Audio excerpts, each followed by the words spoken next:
Hi, Norman Hallett here with your next 4-minute drill for traders.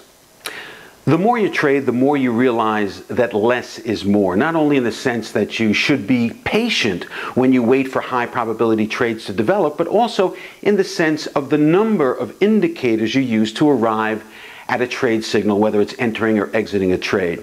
I guess what I'm saying here is that it's not necessarily true that the more indicators you have, the more criteria that has to be met, the more you'll be successful when you take a trade meeting all those criteria. From experience, my own and in my training of traders with their own systems, I can tell you that very often too many indicators result in missing opportunities because only 5 of your 6 criteria were reached, but not all 6. I'm a huge proponent of being patient and waiting for the parameters of your trading plan to be met before entering or exiting a trade. But what I'm referring to here is the absolute belief that the more indicators, the better. The more indicators you have, the better chance that you'll be successful in the trades that you do take. That's just not true. And that's not the way you should be approaching building a trading plan. My feeling is that you need to first identify what the environment of a well-conceived trade would look like and choose filters or indicators to reflect your priorities. Once you have a draft of what you want to do, before testing it, ask yourself, do any of these parameters overlap? Let me give you an example. And this is just from my personal perspective, a way of logic that works for me. You need to decide what's logical for you, then you back test and see if you're a genius or not. Okay, the example. I would never have a system that included both moving averages and Bollinger Bands. With Bollinger Bands, I see them useful in helping me identify a point of which to buy or sell. Now, Bollinger Bands can help me in many ways, but the way I use them is to wait for a bar to break an upper or lower band, and I look for a reversal.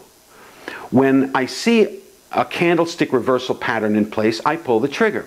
Okay, moving averages I find useful to identify support and resistance levels. Breaking a moving average may mean a turn in direction. But what I have found in my work is that Bollinger Bands trump moving averages, meaning that if I were to use both indicators, and one gives me a buy, the moving average, and one gives me a sell to look for upon the candlestick confirmation, I'm in conflict if I had both, but I know one trumps the other, so I go with the Bollinger Band. Bottom line, confusion, no trade, no opportunity. You don't want confusion. It makes sense to me that using these 2 indicators could result in conflicting signals because they both measure the average flow of the market, but Bollinger Bands are better at identifying oversold and overbought conditions, and that is the purpose of the system that I'm building in my example. I hope you see what I mean. You must be clear on the purpose of the system you are building and add indicators that will reflect your trading philosophy. And in my example, Bollinger Bands do a better job of that. Now, some would argue that in their experience, moving averages do a better job of identifying reversals. And to them, I would say, build your own trading plan around moving averages. Could be just as good as mine. In the end, it's all about testing. Run your trading plan through the back-tested data, and back-test it, and see if the system would have worked, and if so, then try testing it in real time. And if it continues to work, then and only then do you have something that you can trust and trade with.